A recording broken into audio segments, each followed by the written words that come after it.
نحمدك اللهم يا من مننت علينا بالأمن والإيمان فصل وسلم على سيدنا وسيد الإنس والجان وعلى آله وصحبه ومن والاهم في الإذعان والإيقان أما بعد فأعوذ بالله من الشيطان الرجيم بسم الله الرحمن الرحيم يا أيها الذين آمنوا اتقوا الله وذروا ما بقي من الربا إن كنتم مؤمنين فإن لم تفعلوا فأذنوا بحرب من الله ورسوله وإن تبتم فلكم رؤوس أموالكم لا تظلمون ولا تظلمون. عن أبي هريرة رضي الله عنه قال قال رسول الله صلى الله عليه وسلم الربا 70 حوبا أيسرها أن ينكح الرجل أمه. برادران قوم و ملت، اسلامی تعلیمات کی روشنی میں بلا کسی دغدغے کی یہ بات کہی جا سکتی ہے کہ سود بیاج ملت کے ڈھانچے کو ختم کر دینے والا ایک ناسور ہے. اس میں ملوث شخص اس کی تباہ کاریوں سے کسی طرح بچ نہیں سکتا. سود اپنے برتنے والے کو دمک کی طرح کھا کر کھوکھلا بنا دیتا ہے. جس معاشرے میں سود کا رواج عام ہو وہ معاشرہ معاملات کی سطح پر چاہے جس طرح پھلتا پھولتا نظر آئے، مگر کھجور کے کھوکھلے تنے کی طرح وہ اندرون سے بالکل یا کمزور و ضعیف ہو چکا ہوتا ہے. گزشتہ دنوں دنیا نے جیتی جاگتی مثال ان ممالک کے مالیاتی شعبوں میں لگنے والے زوال کی شکل میں دیکھی جن ممالک کا شعبہ معاشیات اور اکانومی میں اس سے پہلے طوطی بولتا تھا. انہیں اپنے قارونی خزانے پر اس درجہ فخر و غرور تھا کہ یہ خزینے نسل ہاں نسل کی کفالت کے لیے کافی و وافی ہے، کبھی ختم نہیں ہو سکتے. مگر دنیا نے اور خود ان سود پرست قوموں نے کھلی آنکھوں سے اپنی ہلاکت خیز یا اس طرح بین طور پر دیکھ لی کہ اس پر دلیل کا مطالبہ آفتاب کو چراغ دکھانے کے مترادف ہے. دل کا سکون رزق کے ہنگامے کھا گئے، دل کا سکون رزق کے ہنگامے کھا گئے، سکھ آدمی کا چند نوالوں نے ڈس لیا. محترم سامعین، سود کی تباہ کاریاں جس طرح سے انسانی نظام حیات کو متاثر کرتی ہے کہ اچھے خاصے قائم و استوار معاشی نظام کو یک لخت گہری گاٹیوں کا منہ دکھاتی ہے، اسی طرح ایمان کے حق میں بھی سود کا یہ ناسور سوہان روح ثابت ہوا ہے. قرآن و حدیث میں اس کی شناعتوں اور خباثتوں پر جو وعید وارد ہوئی ہے ایک مومن کبھی ان کی تاب نہیں لا سکتا. ایمان سے بہت دور کفر کی گاٹیوں میں ٹامک ٹوٹیاں مارنے والے ایک کافر کو جس طرح کی وعیدیں سنائی گئی ہے تقریباً اسی درجے کی ناراضگی سود خور کے حق میں بھی اتاری گئی ہے. سود خور کے حق میں قرآن کریم جن سزاؤں کو لے کر اترا ہے ان میں غور کرنے سے ہی اللہ تبارک و تعالیٰ کو اس گناہ پر کتنا غصہ ہے اس کا صحیح اندازہ لگایا جا سکتا ہے. سود خور کے لیے رب ذوالجلال نے قرآن کریم میں جو بڑی سزائیں نازل فرمائی ان کے من جملہ ایک سزا روز محشر ایسے سود خور کا مرگی زدہ اور آصف زدہ شخص کی سی کیفیت میں مبتلا کیا جانا ہے. ارشاد ربانی ہے الذین یأکلون الربا لا یقومون الا کما یقوم الذی یتخبطه الشیطان من المس. جو لوگ سود خور ہیں وہ اپنی قبروں سے آصف زدہ لوگوں کی طرح اٹھیں گے جسے شیطان نے چھو کر پاگل بنا دیا ہو. یعنی سارا محشر اس کی اس خاص کیفیت سے اس کے دنیا میں سود خوری کر کے اللہ تبارک و تعالیٰ کے ساتھ بغاوت کے جرم کرنے کو پہچان لے گا.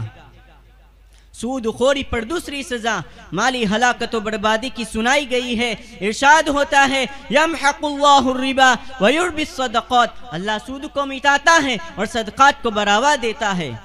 حضرات، سود سے کمایا جانے والا مال بظاہر مال کا اضافہ سمجھا جاتا ہے اور صدقے میں دیے جانے والے مال کو جیب کی کمی محسوس کیا جاتا ہے. قرآن کہتا ہے کہ سود کا جیب میں پڑنے والا روپیہ آئندہ کتنے ہی روپیوں کو اڑا لے جائے گا اور راہ خدا میں دیا جانے والا مال اس کے لیے بے پناہ برکتوں کو لانے کا ذریعہ بنے گا.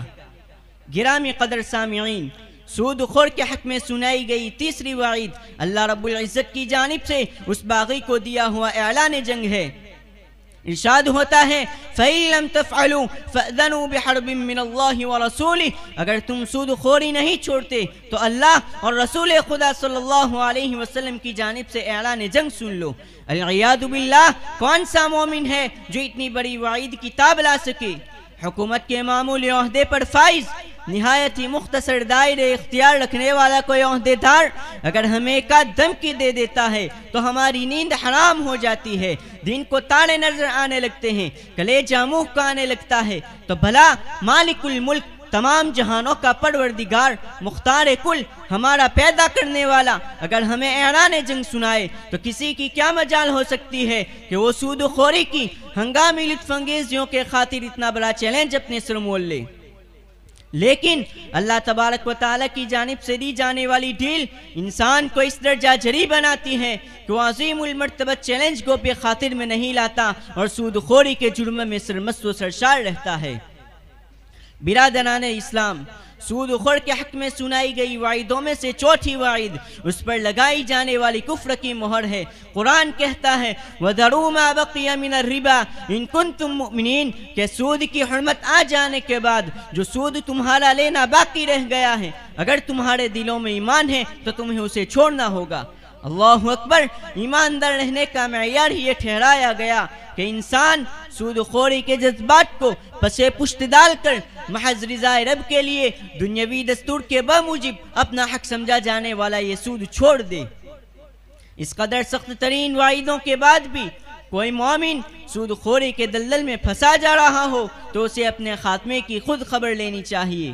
سود خوری کے دوران نماز روزے کی پابندی، حج و عمرہ کے دینی اسفار، دینی جماعتوں میں بغرض تبلیغ چلہ کشی، اسے ہرگز دھوکے میں نہ ڈالے، یہ الہی مہلت ہو سکتی ہے۔ اپنی دینداری کے بھرم میں سود خوری سے باز نہ آنے والے اس شخص کے حق میں آیت کریمہ کی روشنی میں سوء خاتمہ کا امکان و اندیشہ کچھ بعید نہیں ہے۔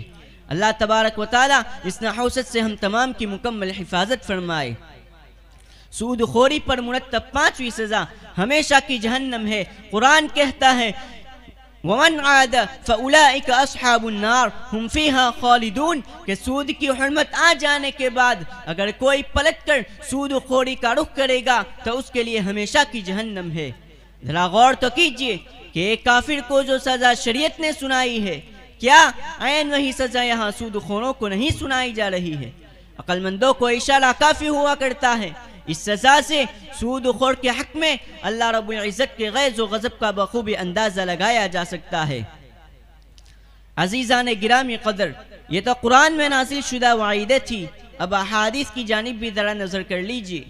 حضرت ابو ہریرہ رضی اللہ عنہ سے روایت ہے کہ آقا نامدار صلی اللہ علیہ وسلم نے ارشاد فرمایا کہ سود کے کچھ 70 شعبے ہیں، ان میں سب سے ادنا درجے کی نحوست اتنی ہے جتنی کسی آدمی کا اپنی ماں سے زنا کرنے کی۔ ایک دوسری روایت میں ہے کہ سود کا 1 درہم کھانا شناعت یعنی برائی میں 36 مرتبہ زنا کرنے جیسا ہے۔ حضرت عبداللہ ابن مسعود رضی اللہ عنہ کی روایت میں حضور اکرم صلی اللہ علیہ وسلم کا ارشاد منقول ہے کہ سود چاہے جتنی کثرت میں ہو، انجام کار تو اسے گھٹنا ہی ہے۔ ایک جانب قرآن و حدیث میں وارد ان وعیدوں کو دیکھیے، دوسری جانب مسلمانوں کے کمزور ایمان کو دیکھیے، ان کی جرأت رندانہ کو دیکھیے۔ اس قدر عذاب اور سزائیں نہایت سخت انداز میں پہنچنے کے باوجود امت مسلمہ کا ایک بڑا طبقہ سود خوری میں مبتلا اور مشغول ہے۔ ادھر غیروں کے تو مالیاتی و معاشیاتی شعبے کا مدار ہی پورا کا پورا سودی نظام پر ہے، مگر ان مسلمانوں کو کیا ہو گیا جو اپنا حلال نظام معیشت چھوڑ کر حرام کی طرف لپکے جا رہے ہیں۔ یہاں آپ حضرات کو یہ بھی بتاتا چلوں کہ سود پچھلی قوموں میں بھی حلال نہیں رہا ہے۔ احبار یہود اور اہل کتاب کے پادریوں کو من جانب الہی اس پر مستقل داد پلائی گئی کہ تم اپنے پیروکاروں کو سود کھانے سے باز کیوں نہیں رکھتے۔ ان غیروں نے تو دیگر شعبہ ہے شریعت میں بھی احکام الہی کا پاس و لحاظ نہیں رکھا تھا۔ گلا اور شکوہ تو در حقیقت حضرت محمد صلی اللہ علیہ وسلم کے نام لیواؤں اور اللہ تبارک و تعالیٰ کی اطاعت و فرما برداری کا دم پڑنے والوں سے ہے۔ انہیں کیا ہو گیا کہ حضور اکرم صلی اللہ علیہ وسلم نے اپنے ارشادات کا ایک بڑا حصہ سود خوری کی مذمت میں صرف فرمایا۔ قرآن کریم جو حیات انسانی کے نظام معاش و معاد کو استوار رکھنے کا ایک مضبوط ترین لائحہ عمل اور دستور ہے، اس میں سود خوری کی مذمت پر مشتمل آیات کہاں کم ہے؟ مگر ان تمام کے باوجود مسلمان مالی حرص و طمع اور دنیاوی لالچ میں یہود و نصارہ ہی کی طرح سود خوری کی راہ پر اندھی دوڑ لگا رہا ہے۔ اسے رضا رب کی پرواہ ہے، نہ حرام و حلال کا پاس و لحاظ۔ بلا شبہ صرف مسلمانوں پر مشتمل بعض بستیوں کا 70 سے 80% طبقہ سود خوری کے دلدل میں پھنسا ہوا ہے۔